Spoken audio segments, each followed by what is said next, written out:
Actually, nung natanggap ko po yung balita na yun, parang nagulat din ako kasi unang-una as a judge. So, Okay. Hindi ako naka-volunteer kasi Lalo mga pangit ako bata. mag-ganyan. Natakot ako nung una kasi parang hirap naman mag-judge ng mga bata. Lalo na nagkaroon ko ng 2 anak. So iniisip ko, paano ko sila yung nandun? Paano ko sila kakausapin?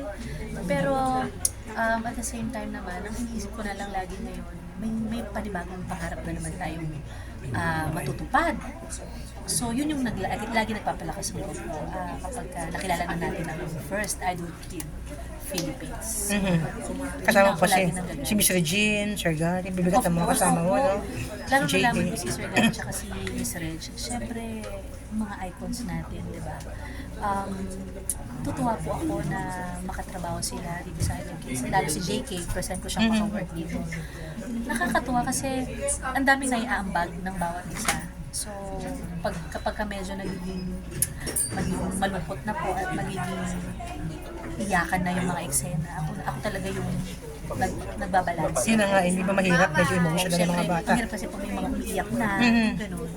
May pinaiyakan na ba ang na Wala bata? po. Umiyak sila kasi happy sila. Yun yung gusto ko. So nahihirapan ako kapag umiiyak sila. Tapos yung iba pang bata, yung hindi pa sila lumalabas kasi nag-aantay pa sila baka may mag-yes pa. Yun ako Diba, masakit siya. Oo, yes. Yes. Kamusta naman ang personal? I know you're very happy right now. Gano'ng Sa kasaya mother. ang puso ngayon?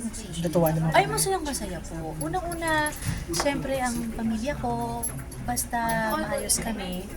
And yung sa trabaho ko naman po, talagang wala naman ako mahihiling. Kasi ang dami namang mga hindi ko dinasal pero dumarating. So, sobrang thankful. Hindi ba mahirap kapag non-showbiz? Mas okay siya.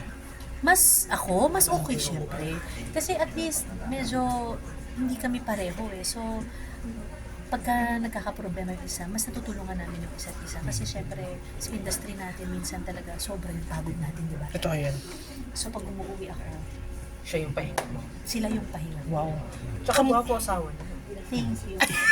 Tsaka nga pala, paano binago ng question, pagiging last nanay?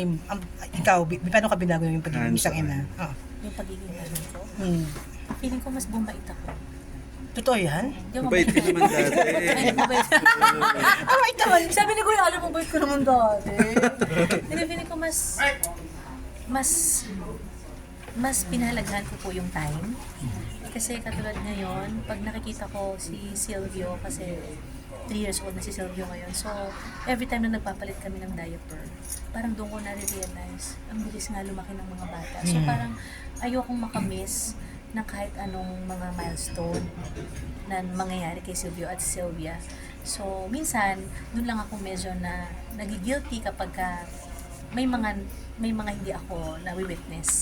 So, bilang nanay pala, parang yun yung pinakamahirap na part. You're still young, matadagdagan pa ba ang 2 kids mo? May balak pa ba? May balak pa ba? 12 po ang gusto ko. Parang isang team kami. So, Basketball. pag nakaproblema ang 3, may 9 pa. Pwede ng pick up. Nasasalo. Hindi nga seryoso. Yan nga. Gusto ko kasing kabugin yung Bini eh. Yung Bini kasi wala 8, 9, 10, 11. Super Junior. May reserve. Thank you, Lord. Thank you. Pero dahil CS po ako, malabo yun. Kasi yes ka. Ayan nga. So hanggang ilan ba? Yes, hanggang 4 lang yan, di ba? Hanggang 4 po. So pwede hanggang Apat. 4. Pwede hanggang 4. Kung mamadali. Kung mamadali na yun. Tuluhin naman natin ang maayos. Ate Jolet! Okay, maraming salamat Thank you, sa iyo, Angge. Mars. Thank you. Congrats. Sino ha? Kinalimutan.